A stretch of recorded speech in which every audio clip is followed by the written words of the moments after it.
I really loved what John was saying earlier about really making sure that there's customizability to everything that you do. I think one of the most important things when thinking about toxic behavior or even positive behavior is making sure that there's a connection between what you, the platform, think that positive behavior is and what your customers and your users actually think that it is. We see this a lot on dating platforms. And even, I was at OkCupid for a decade before coming to Grindr. And I even see between those two platforms vastly different ways that people speak to each other, different social norms, different types of interactions, different expectations.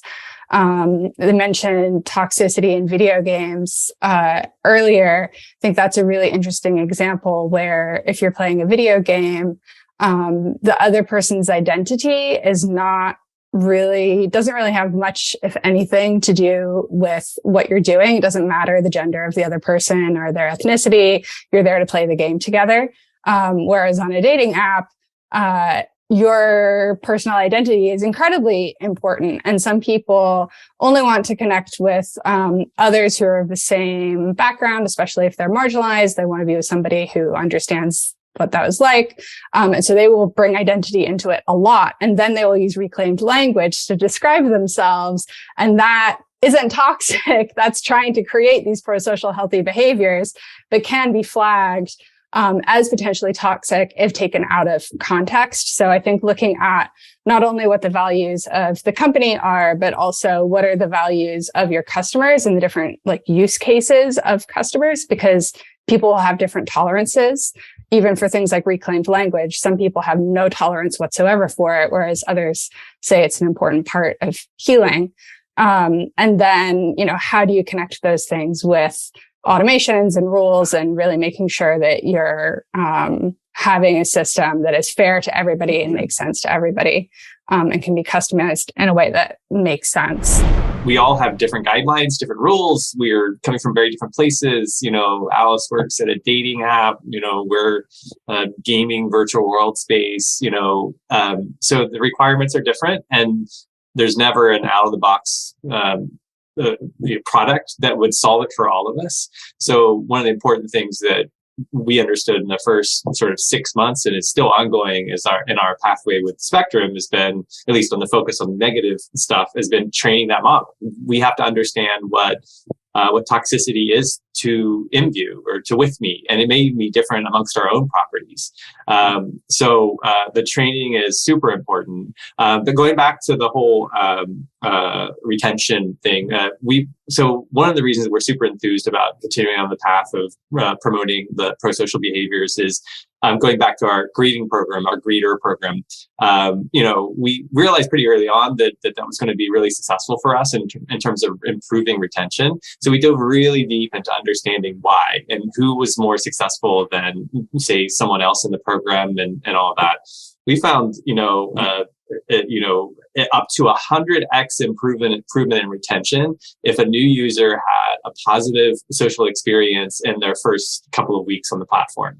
So, and we saw that by, tracking a bunch of behaviors that we could already see. Sorry, not associated specifically with chat, but about gift giving and friend making and recurring experiences and stuff like that.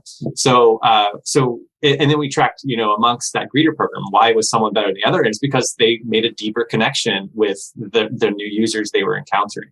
So that's even before we dive into what they're saying, how we can promote positive chat amongst those people, and in terms of what they're saying and how they're being welcoming on the app. So super excited to dive even deeper in that, because it absolutely helps our bottom line to improve retention for all those people we spend a fortune attracting into the platform. Kind of on a personal note of what I look at Spectrum, historically it's been looking for toxic content. And occasionally I would come upon some really healthy content in tandem, but it was by accident.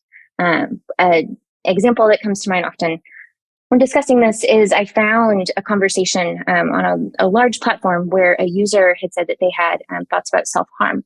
And there was this one message, and then I'm not exaggerating, 10 users in tandem afterwards within that same thread said, no, we want to talk to you. Would you like to talk in private? Here are some resources. Like, they all came to this person's aid, and we weren't able to track that beforehand. And now we can, which really helps drive the idea that we can now measure resiliency, or you can have a much better pulse on what is the resiliency of your community. The pro-social is not just the absence of toxicity, right? It's the intentional expression of these, kind of healthy behaviors. And so, that there's a lot of ways, from Hill's example, there was a lot of ways that community could have reacted. And so with that, by bringing in some more features and signals to better understand the situation, you can figure out, how is the community, or how's that conversation evolving after those kind of events. And then it just gives you that much more flexibility and power to better understand and to take more precise action.